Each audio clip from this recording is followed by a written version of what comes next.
This episode is brought to you by PetSmart. Imagine life without your pet. Unthinkable, right? That's why taking care of their well-being is job number one. And PetSmart has everything you need to do anything for your pet. PetSmart's expertise in nutrition, training, veterinary care, and more can help you take care of your pet's well-being the same way your pet takes care of yours. Care the way pets do. Shop now at PetSmart.com. Today on CityCast Madison. Outdoor cats. They can stir strong feelings in the neighborhood, ask any birdwatcher. But what about stray cats? The ones that live outside and don't seem to belong to anyone. Who deals with those? You might not see them, but they're there, according to the Madison Cat Project. Thousands of them. And the group says that our current policies of trapping and killing just aren't working. Dr. Adam Balknecht, their medical director, gives us the lowdown. It's Tuesday, February 21st. I'm Bianca Martin, and here's what Madison's talking about.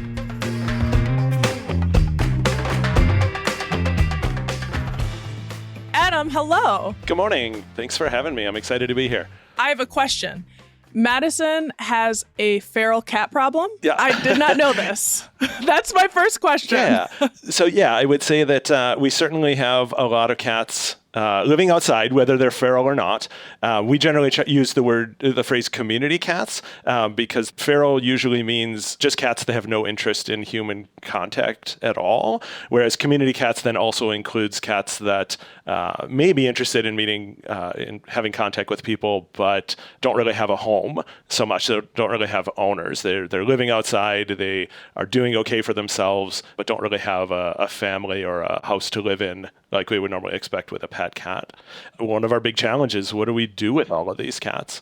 Living outside certainly carries certain risks, but some cats have no interest in human contact, and living in an indoor home would not be an appropriate outcome for them.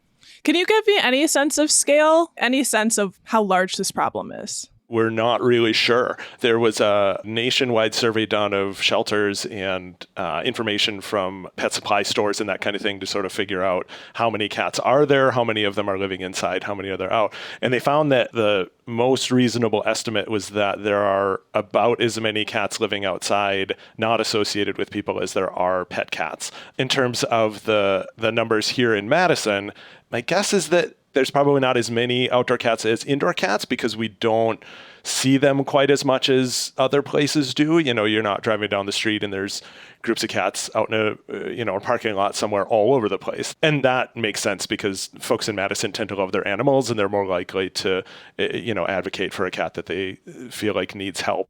Are there certain spots you found the colonies? Yeah, they can be everywhere. We have heard of various places sort of more on the margins of the city. I think they're less likely sort of downtown and campus area and that kind of thing. But anywhere that has space, anywhere that has shelter, anywhere that has reliable food sources, whether that's garbage or lots of mice or people that are putting food out for them, anything like that, anywhere can be a place where cats can end up. Why are outdoor cats a problem? Yeah, that's a great question.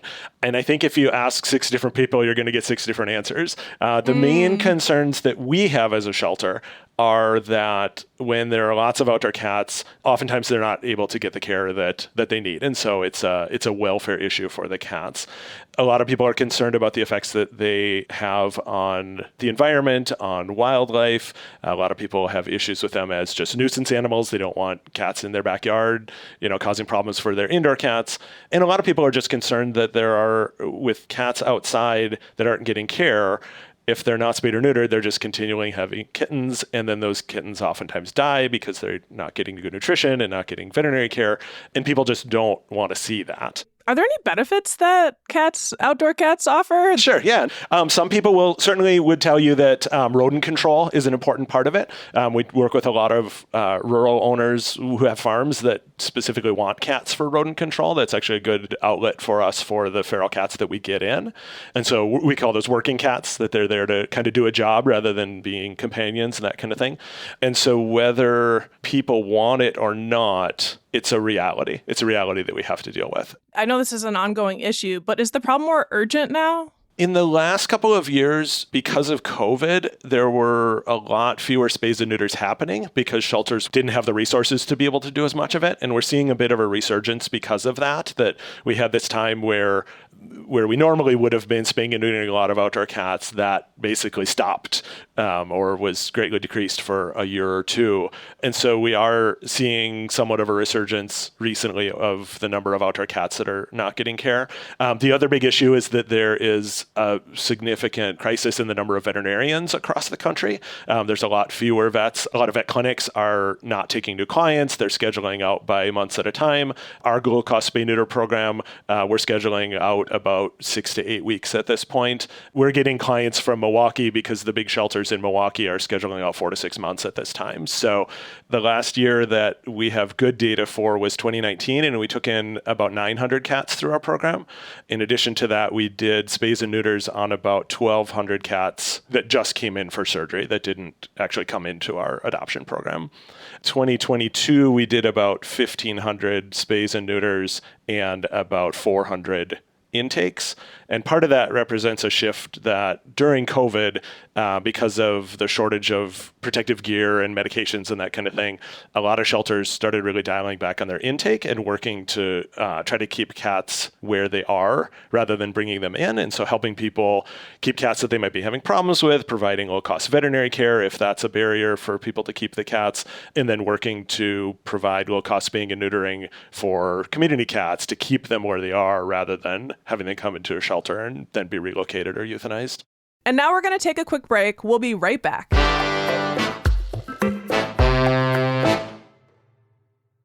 So that brings us to, how should we deal with this? Right. Data from shelters all over the world will tell you that simply rounding the cats up and bringing them into the local shelter to either be adopted out or euthanized isn't working. That's what we've been doing for decades, and it's just not really making any sort of difference. There's a sort of a concept called trap, neuter, and return, TNR. This is a big thing in the sheltering world where the cats are live trapped, brought into a shelter or a veterinary clinic, sterilized, vaccinated, checked over for medical problems, and then returned to the place where they were before. And so what that does is, if the cats are living in a place, that means it's a good place for cats to live. Otherwise, they wouldn't be living there. And if we simply remove the cats, trap them and bring them into the shelter, and then either relocate them or euthanize them, relocation being either adopting them to a different outdoor place or adopting them to an indoor home, it creates a vacuum effect in the place where the cats were. So now you have an area that's good cat habitat that doesn't have as many cats in it because you've removed them, and new cats are going to move into that space over time. And typically the cats that move in are young, intact males because those are the cats that are roaming the most. They're also the cats that cause the most nuisance problems because of spraying and causing trouble for indoor cats that can see them and fighting and that kind of thing. And so what trap, neuter, and return does is it takes those cats that are in that space, gets them basic vet care, sterilizes them so they're not reproducing, and then puts them back. So they're still sort of filling up, they're taking up those resources, so there isn't that vacuum for new cats to move into. Got it. And eventually, over time, as the cats pass on because of old age or sickness or, any of the other things that cats die from, the population's not going to grow. Right. And in places where this is done aggressively and most of the cats are sterilized, they have found that over time, the group of outdoor cats eventually will die out. Totally new to me. I have not thought about this. Just because you do this temporary fix, it doesn't mean that you fix the larger problem. Right. And there are some limitations with it. I mean, if you're working in a small area and you sterilize a colony of 6 or 8 cats, that's helping for that very small area, but it's not necessarily doing much beyond that. And so making this more widespread and having people get on board with it and having it sort of be the standard for how we handle community cats is, in places where that's been done, they've found dramatic reductions in the number of cats coming into the shelters, many fewer complaint calls about cats that are outside. So overall, it improves all of those things. Sort of a companion piece to TNR is something called return to field. And this is more of sort of shelter jargon, but essentially it's the idea that if there are cats outside and someone is either calling animal services or trapping the cats, wanting to do something with them, they come into the shelter provides that vet care, and then they go back out to where they were. fur. And so it's sort of a perspective on how the shelter is going to handle the cats. Now, both TNR and return to field are, when you think about that in the context of Madison, they're very limited because of the ordinances in Madison. So the cat running at large law says that if you have a cat and the cat's off your property and not in a carrier or on a leash or basically under the owner's control, the owner can be cited for cat running at large. When you overlay that with a trap, neuter, and return program or return to field, it gets tricky because in a lot of cases, these are cats that don't really have an owner. And it may be that there's someone that is willing to sort of step up and identify themselves as the caretaker, as the primary caretaker of a group. They provide food, they keep an eye on things, they work on getting the cats trapped if they're not already altered.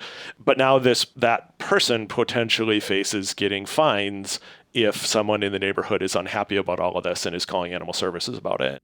What we were talking about a moment ago was about the city ordinance. And I want to know, that's kind of getting to like, who can solve this problem? Yeah. So I think the main thing that needs to change is right now, the law doesn't really make any distinction between the lifestyle or circumstances of a given cat. Basically, all cats are cats and the law applies to them equally. And changing the ordinance or adding language to the ordinance that acknowledges the existence of community cats as sort of this other category that doesn't really work the same way as pet cats do is a really important step. It would make it so that Animal Services has a little bit more leeway in how they can handle things. It would make it so that people could feel more confident about coming forward as caretakers of a group without worrying about getting a citation. It would make it easier for us to be able to educate people about options and sort of the best things that we can do to help all of these cats. I would say that would be a really, really important first step. Another big step would be to try to figure out a way to provide subsidies for spaying and neutering. We offer a low-cost spay neuter for folks, and it's still more than a lot of people can afford. And even folks who can't afford it, if they've got 20 or 30 cats that they want to provide care for, that just becomes cost prohibitive. And so finding money to be able to help with the cost of that, and whether that's through local private practices or through the local shelters or that kind of thing, just making it easier for people to be able to do the right thing and get the cats the care that they need. And so what should someone do if they encounter a cat colony? First thing would be to check and see whether the cats have evidence of being cared for, and that's where ear tipping comes in.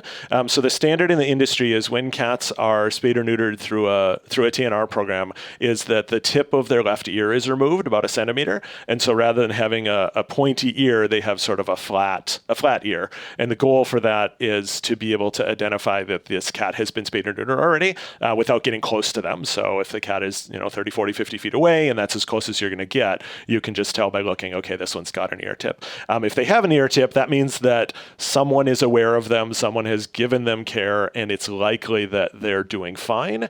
And the best thing is probably to just leave them alone. If they don't have signs of injury, if they don't appear to be sick, if they're not causing conflict for the neighbors or anything like that, and if it's relatively safe for them to be there, if a cat like that is seen, running across the Beltline or East Wash or that kind of thing, then it might be worthwhile to try to get the cat collected up and into a safer place.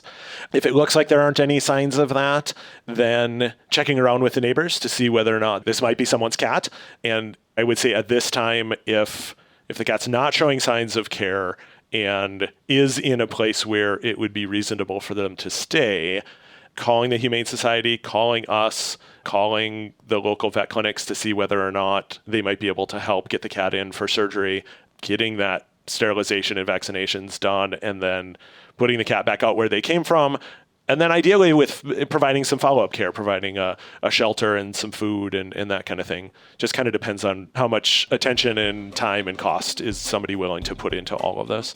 Well, Adam, thank you so much for bringing this issue to us. You're very welcome.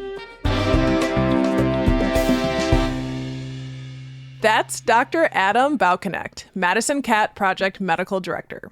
We'll put a link to his organization and other tips for what to do if you find a stray cat in our show notes.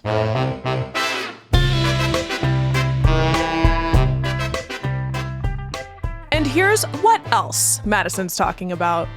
Spring Primary Day! It's here today. Are you ready to do your civic duty? I know we are. Polls are open from 7 a.m. to 8 p.m. You can find more information about polling places and what's on the ballot by visiting myvote.wi.gov. Also, check out our interviews with judges running for the Wisconsin Supreme Court. They're in the podcast feed. In other news, you heard about the governor of Florida banning an AP African American Studies course, right? Well, both Madison East and West High School will offer it next year, alongside 60 other schools across the U.S. Praise Ida B. Wells and Madam C.J. Walker. Save the best for last. Kidding, not kidding. Tonight, Tuesday, February 21st at 7 p.m., you can see Tyler James Williams, aka Gregory from Abbott Elementary. He's speaking at a free event at Union South, hosted by the Black Cultural Center. Happy Black History Month. That's all for today here on CityCast Madison. I'm Bianca Martin. If you enjoyed the show, why not tell a cat lover about us? We'll be back tomorrow morning with more stories from around the city. Until then, be good to your neighbors, y'all.